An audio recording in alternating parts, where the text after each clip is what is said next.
Assalamualaikum warahmatullahi wabarakatuh. Bertemu kembali bersama saya Desi Puji Lestari, calon guru penggerak angkatan 9 dari Sekolah Dasar Negeri 17 Jongkat, Kabupaten Mempawah.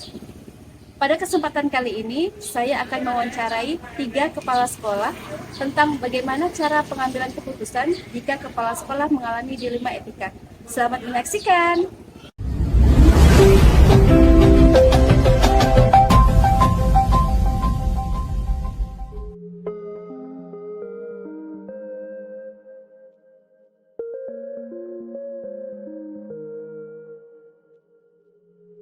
Assalamualaikum warahmatullahi wabarakatuh. Ibu Nurini. Waalaikumsalam warahmatullahi wabarakatuh. Desi, Apa kabar Ibu? alhamdulillah baik. Terima kasih waktu dan kesempatannya. Kami dari CDP Angkatan 9 akan melakukan tugas yaitu mewawancarai 3 kelas masuk ke ukur salah satunya. Terima kasih atas kesempatannya. Kita akan mulai, Bu. Silakan. Baik. Sebelumnya saya akan membicarakan bahwa apa yang akan kita bahas itu tentang bagaimana etika itu dalam membuat keputusan dan sekolah. Selanjutnya, bagaimana Ibu mengidentifikasi kasus-kasus yang merupakan dilema etika atau bukan moral. Untuk mengidentifikasi moral yang sekarang itu berdasarkan pada 2 kasus bersamaan yang keputusannya banyak pertimbangan. Keduanya baik, namun kita harus memilih satu keputusan yang bisa diambil tujuannya bahwa supaya apa yang kita inginkan itu maksimal. Jadi bagaimana Ibu menjalankannya dalam keputusan tersebut? Kalau Ibu apalagi kasus-kasus itu kan sama-sama benar dan menilai kebajikan. Bagaimana supaya kasus itu menjadi dilema etika sehingga Ibu tuh dalam keputusan itu memilih opsi benar dan lawan benar. Kasus yang pernah saya alami ya, bahwa kasus yang muncul itu pertama memang membutuhkan itu survei dan pembelajaran. Jadi beberapa kasus yang muncul itu harus kita belajar dulu sebenarnya kasus ini bagaimana. Kemudian setelah kita pilih masalah itu kita pelajari, kemudian kita akan adakan yang namanya diskusi di antara dewan guru. Kita akan menilai bagaimana penilaian dewan guru itu teman-teman sejauh kawan aja untuk bisa mengambil atau merespon kasus yang disebutkan. Kasus ini biasanya sama-sama baik, namun dari kita akan melihat bagaimana ke depannya, karena kita menginginkan sekolah ini bisa maju, bisa unggul, bisa setidaknya menyamai dengan sekolah lain, tidak ketinggalan ya. Jadi kalau mau ambil keputusan dalam kasus ini memang kerjasama dengan semua pihak, baik itu orang tua maupun guru sebagai dalam setiap misalnya. Ibu, tadi memang Ibu sudah ada memberikan langkah-langkahnya, mungkin langkah-langkahnya bisa diperjelas kembali. Apa yang Ibu lakukan selama ini supaya keputusan itu betul-betul baik untuk semua langkah-langkahnya? Kasus yang pertama, ini saya akan memberikan contoh real. Di sekolah itu memiliki perpustakaan yang tidak ada petugas. Yang kedua, di sekolah itu tidak ada petugas kedisi. Jadi, langkah yang pertama kita memerlukan tujuannya. Karena dalam waktu beberapa bulan tidak saya pelajari, ketika ruang perpustakaan tidak ada petugas, itu keadaannya kacau. Dari fungsinya maupun manajemen dalam peminjaman tidak ada perputaran kegiatan di dalam perpustakaan. Padahal kalau kita lihat bahwa rapat pendidikan itu kan yang menjadi tolak ukur literasi. Literasi itu kan kuncinya ada di perpustakaan. Ketika perpustakaan kacau, tidak ada rumus dan tidak ada petugas yang menangani, pasti itu akan terbengkalai dengan apa yang kita harapkan tidak sasaran. Pendidikan tentang plastis. Kemudian yang kedua, kita juga tidak bisa melibatkan guru-guru yang menyambil menjadi tugas atau perpustakaan. Karena guru itu adalah seonggok pekerjaan yang harus diselesaikan akan masalahnya. Ada pembentukan karakter pun kita cobakan untuk bisa maksimal untuk setiap bukan hanya pembelajaran pengetahuan gitu ya, tapi pembentukan karakter itu membutuhkan kerja keras dan pendidikan. Kalau misalnya petugas kedisian, kita juga tidak bisa melibatkan guru-guru secara maksimal untuk membersihkan lingkungan sekolah. Tentu saja membutuhkan pemikiran, membutuhkan tenaga untuk bisa menunjukkan sekolah yang bersih. Kemudian untuk menata segala sesuatu kita membutuhkan orang yang memang fokus mengerjakan kebersihan di sekolah. Jadi dari kebijakan itu kawan-kawan yang pertama menghendaki tidak adanya petugas di keduanya itu, di sisi lain kita menghendaki ada orang yang bisa menangani itu. Jadi beberapa bulan kita amati dan kita pelajari, kesimpulannya dan kita sepakati bersama dengan Dewan tua kami. Jadi kita butuh petugas kebersihan dan kita butuh petugas pusat. Jadi alhamdulillah sudah terrealisasi, kita bisa mencari dan mendapatkan keduanya, sudah berjalan dengan baik.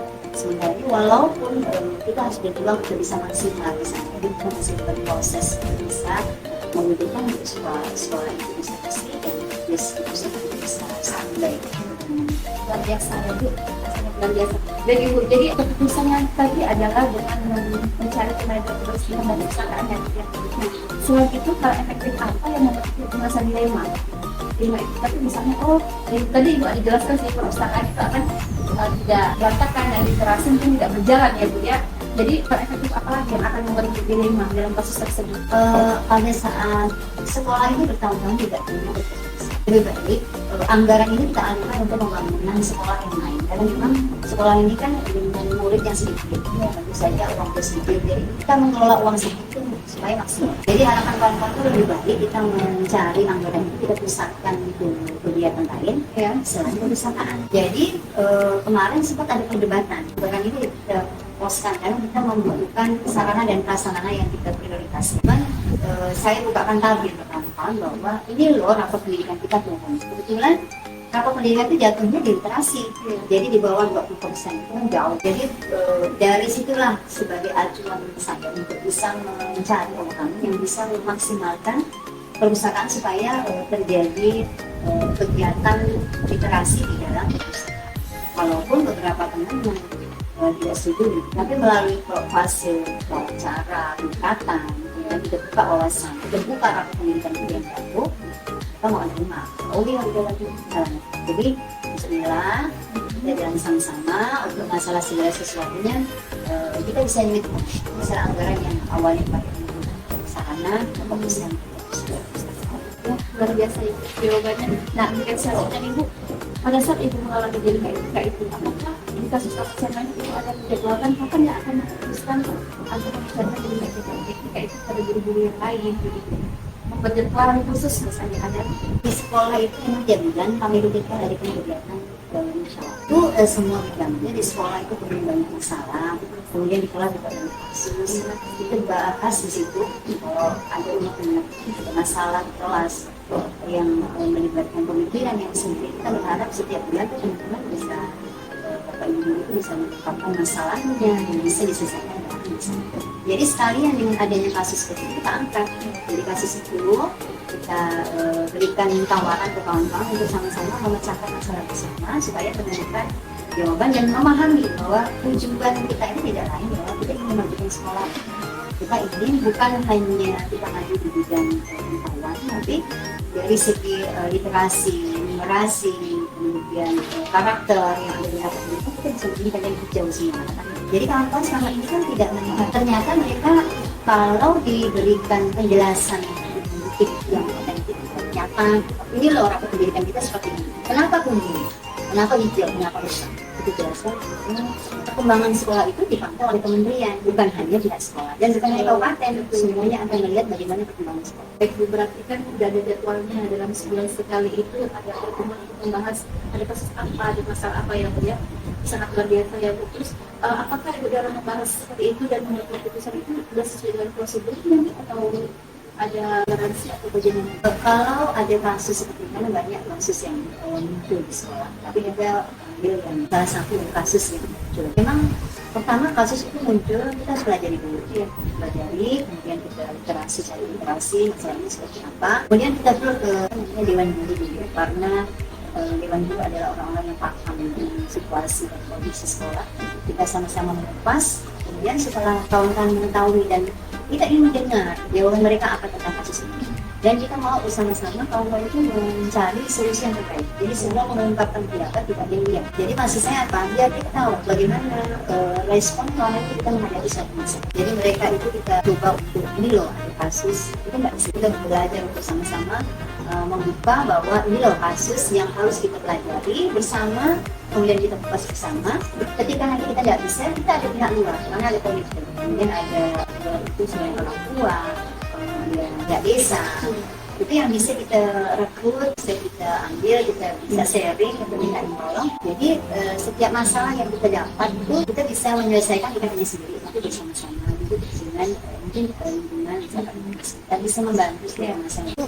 Salah satu pertanyaan selanjutnya, maksudnya siapa yang membantu? Sudah terjawab sudah ya. Jadi ternyata yang membantu di sana sangat mendukung, kayak desa, yang biasa orang tua. Jadi mereka lah yang membantu itu dan memecahkan setiap ada kasus ya, setiap ada kasus di sekolah, atau sekolah sangat luar biasa, itu keluarganya luar biasa di sekolah ya. Itu memang dibangun dari masa kecil. Karena gini, sekolah itu pembentukan pelayanan. Kita ini sebagai pelayan. Jadi kalau misalnya ada setiap masalah yang dihadapi oleh anak-anak di kelas, masalah kecil, itu akan muncul, akan terdengar di orang tua ketika masalah itu diselesaikan dengan baik atau tidak. Itu nyampe ke orang tua.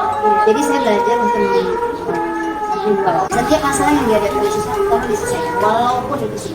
Karena dari kecil ini bisa besar. Ketika orang tua mendengar bahwa anak itu tidak punya, belum masalah itu diselesaikan dengan baik, dibawa ke rumah orang tua tidak terima, itu kasusnya bisa lanjut, besoknya lagi sebenarnya. Kalau itu tidak diselesaikan, itu akan merebak.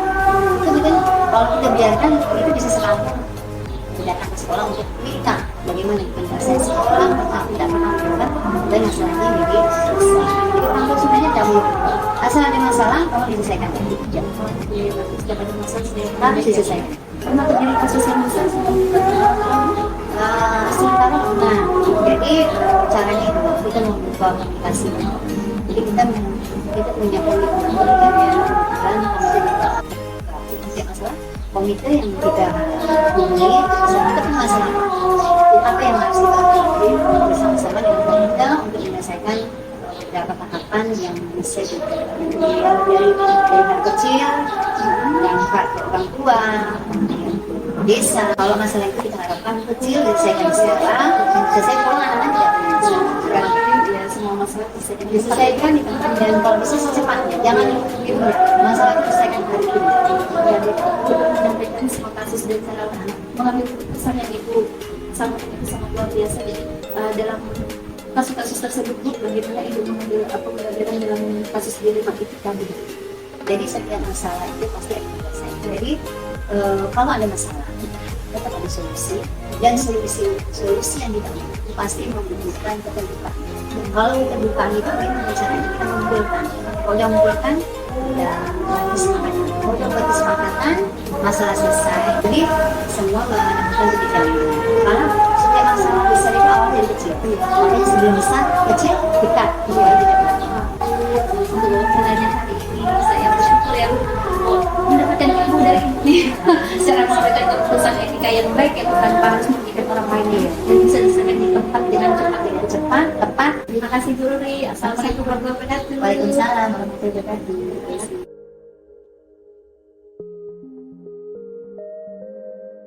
Assalamualaikum Bu. Bagaimana kabar kamu? Lebih baik, kemudian saya bersedia mencari supaya Terima kasih untuk waktunya ya Bu. Dan kita langsung mulai nih kasus-kasus yang pernah Ibu alami, sehingga mengalami di lingkungan etika ya Bu ya. Baik, jadi selama Ibu mengidentifikasi kasus-kasus yang menerima etika ataupun membutuhkan moral itu bagaimana Ibu mengidentifikasinya? Kalau misalnya ada masalah, yang satunya benar, kemudian yang satunya salah, kemudian ada yang dilakukan, kalau misalnya kedua-duanya benar, itu yang dinamakan etika. Ya. Nah, berarti memang dalam kasus ini betul-betul tidak paham antara dari etika dan moral ya Bu ya? Ya. Oke, lalu selama ini bagaimana Ibu menjalankan kewajiban di sekolah, terutama pada kasus-kasus di mana pemikirannya sama-sama benar, berarti yang betul-betul jadi etika. Nah, sebelum kita harus dan informasi, kemudian yang kedua-duanya supaya kita benar bersama-sama. Kemudian musyawarah bersama secara kekeluargaan supaya ya kita mengambil keputusan tidak salah, kemudian responnya seimbang. Ya, seperti biasa. Nah, dengan kasus seperti itu, langkah-langkah atau prosedur apa yang biasa Ibu lakukan selama ini? Selama ini kita udah mengendalikan kedua belah pihak, kemudian kita bermusyawarah secara kekeluargaan dengan teman-teman. Jadi apapun kebutuhan kita itu kebutuhan bersama, tidak keputusan kita sendiri.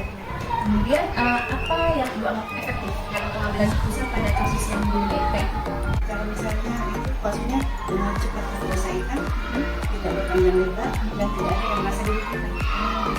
Ya. Baik Bu, dari kasus tersebut, hal-hal apa saja yang selama ini itu merupakan jadi tantangan dalam Ibu mengambil keputusan pada kasus-kasus di etika? Kalau sekolah yang hubungan juga selalu menyelesaikan masalah itu dengan secara bermusyawarah dan keluarga supaya penyelesaiannya lebih cepat dan tidak berpanjang lebar, kemudian mengecil keputusan risiko kecil. Ya. Dari kasus di etika tersebut, kadang Ibu menyelesaikannya ada jadwalnya atau menyelesaikan langsung di tempat atau ada kapan lagi ya kita akan menyelesaikan gitu? Jadwal khusus maksudnya. Ada yang secara langsung kalau memang waktunya memungkinkan, ada yang juga kita memakai jadwal langsung. Jadwalnya ditentukan terus, kalau memang keadaannya tidak memungkinkan. Berarti ada juga yang menyelesaikan di tempat. Ada yang tidak sih. Jadi bisa langsung selesai Yang ya Bu ya. selesai gitu. Baik, lalu dari kasus tersebut, selama ini ada faktor yang mempermudah Ibu atau yang membantu menyelesaikan kasus di etika itu? Ada. Kita bermusyawarah dengan teman-teman yang mengambil keputusan kita bersama, bukan saya sebagai kepala sekolah mengambil keputusan sepihak. Jadi apapun keputusan yang kita ambil, kita bermusyawarah. Ya, berarti yang membantu Ibu dalam memutuskan masalah di etika itu bersama rekan-rekan Ibu ya, sangat luar biasa. Nah, dari hasil pembicaraan yang kita bicarakan tadi tentang kasus di etika ini Bu, apa yang pembelajaran yang Ibu bisa dapatkan dari cara mengambil keputusan tersebut? Cara mengambil keputusan, semua keputusan itu harus dimusyawarahkan. Tidak kita mengambil keputusan sendiri. Jangan berpikir kita kepala sekolah, jadi kita harus mengambil keputusan sendiri. Jadi semua keputusan apapun masalahnya itu harus dimusyawarahkan dengan kawan-kawan. Jadi pembelajaran yang Ibu ambil dalam memutuskan suatu masalah itu bersama teman guru ya Bu ya, sehingga tidak keputusan Ibu sendiri jadinya. Baik Ibu, sangat luar biasa apa yang sudah kita bicarakan hari ini ya Bu. Terima kasih untuk waktunya. Assalamualaikum warahmatullahi wabarakatuh.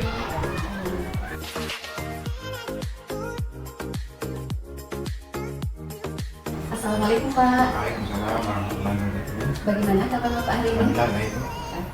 Sesuai dengan janji kita kemarin ya Pak, saya akan melakukan wawancara kepada Bapak terkait kasus yang membuat Bapak di rumah etika atau rujukan moral. Ya, baik Bu, saya siap bicara. Jadi selama ini bagaimana Bapak dapat mengidentifikasi kasus-kasus yang merupakan dilema etika ataupun rujukan moral Pak? Ya. Kalau saya melihat dari sudut pandang moral dan hukum, apabila kasus tersebut melanggar hukum, maka sudah barang tentu benar, Ya. lawan salah dan ini rujukan moral. Namun jika masih dikatakan benar lawan benar, maka kasus tersebut termasuk kasus dilema. Oh, dilema etika ya Pak? Ya. Oke, baik Pak. Selama ini bagaimana Bapak menjalankan pengambilan keputusan di sekolah Bapak? Terutama untuk kasus-kasus di mana ada dua kepentingan yang sama-sama benar dan sama-sama mengandung nilai kebajikan Pak. Baik Bu, terima kasih. Sebelumnya saya mengambil keputusan, tentunya saya akan mengidentifikasi terlebih dahulu terhadap kasus tersebut dari berbagai sudut pandang, kemudian menimbang secara matang mana yang benar dan keputusan tersebut tidak merugikan orang banyak. Oh iya, sangat luar biasa ya Pak. Kemudian dari kasus tersebut, bagaimana Bapak kasusnya langkah-langkah prosedur yang bisa Bapak lakukan selama ini?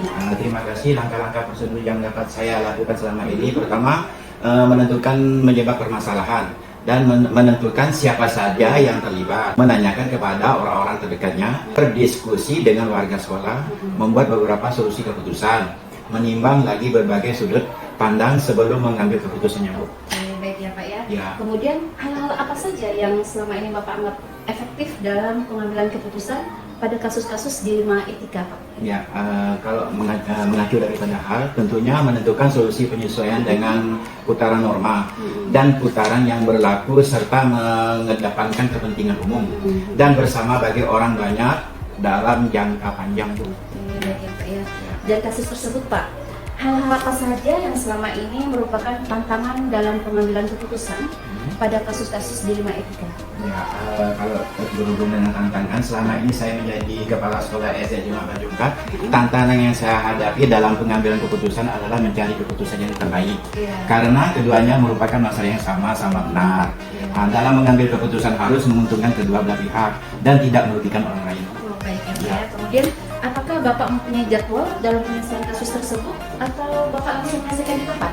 Kalau Atau Bapak memiliki jadwal bentuk seperti apa yang Bapak jalankan? Ya, kalau dari jadwal ada beberapa sesi. Iya. Tapi untuk memutuskan masalah yang ringan biasanya saya langsung memutuskan di tempat. Dan jika masalah berat saya akan melakukan sesuai dengan langkah yang saya sebut tadi. Adakah seseorang atau faktor-faktor apa yang selama ini mempermudah atau membantu Bapak dalam mengambil keputusan dalam kasus dilema tersebut? Ya, terima kasih Bu. Dalam mengambil keputusan saya selalu mengajak warga sekolah Bu.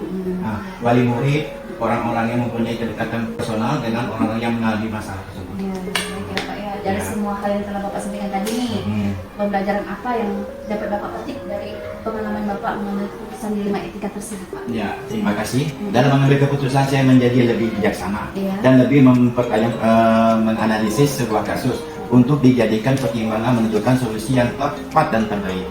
Sangat luar biasa adalah Bapak mengambil keputusan dilema etika ya Pak selama Ya. ini. Terima kasih Pak atas waktunya. Sama-sama Bu. Assalamualaikum. Waalaikumsalam warahmatullahi wabarakatuh.